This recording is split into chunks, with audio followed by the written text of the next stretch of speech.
Every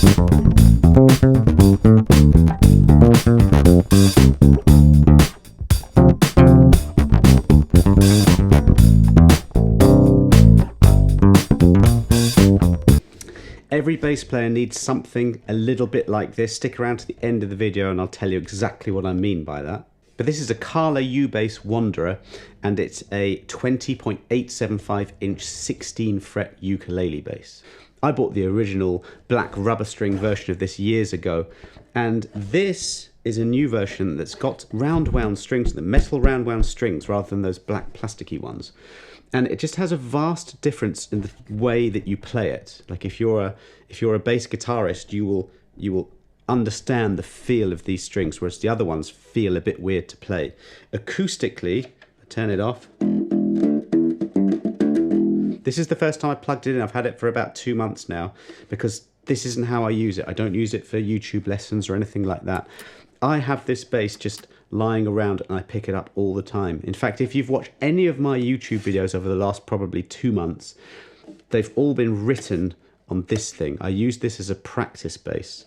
Not entirely, because the tiny scale length does not replace the feel and the workout that you get from a normal, standard 34-inch bass guitar. But I've just found that I've had a lot of creative ideas that have been sparked by having this around. Let me show you a few kind of things you can play on this. So just a simple groove, like the one I was playing in the intro.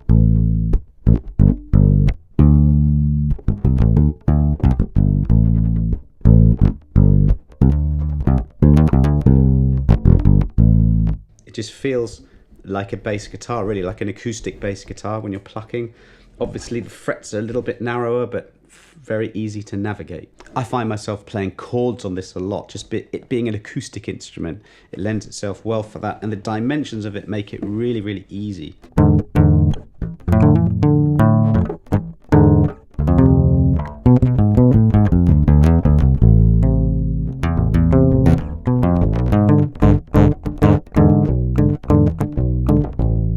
Really enjoy playing chords on this. By the way, these little customizations here are my 4-year-old daughter's handiwork, and I just don't have the heart to take them off yet. Last Christmas I travelled to France to see my wife's family, and I didn't have a bass for the whole time, and it was just not good. I felt like I was missing something. I think this would make a good travel bass, actually. It comes in a not a hard case, but a case that you'd be happy with, travelling as hand luggage. But something like, I find that it feels like a fast bass to play. So I like to do little runs like that. I feel there's a workout going on there that I can transfer to my standard basses that I play. Kala themselves say that this isn't a bass that you're going to replace the other bass with, and I completely agree with that. I'm not sure I'm ever going to do on a gig with this, although you could. I'm sure you could, and there are people that do. But for me, probably not. But for practicing, I just think it's great. In fact, a lot of my new books and courses that I'm currently developing now, I will just use this to come up with ideas. So it's a good little sort of writer's tool as well. Now, at the beginning of the video, I said that every bass player needs something like this. Now, I don't mean actually literally a Kala ubass, although I recommend them. I think they're really good. Like I said, they did send this to me, but I do actually own another one.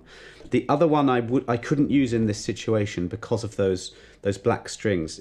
I'm using it like this, and the other bass doesn't translate at all well, the other Kala, to doing that. So for me, this something with the metal strings if you're thinking about going down this route. Or another option is like an acoustic bass guitar. Lots of people like that for practice. But the main point really is why this is my secret weapon is because it's getting me to play a lot. And every day there's no barrier to picking up a bass and just playing. It's just the easiest thing. I was knocked out with COVID recently. I just had this in my bed. I could just reach over and play it. No amps, no having to go anywhere and get a bass. Just removing all those barriers made me play more. And that was quite an exciting thing. And it was inspiring me to play in different ways. So you just need to find a setup or a bass that's going to give you a similar sort of feel, a similar outcome. I hope you got something from that video. Please do leave a comment below if you have a setup or a bass that you can't do without and that you use every day. Look, these are the basses I have that I use all the time. Check out that video now. Thanks very much for watching. I'll see you next time.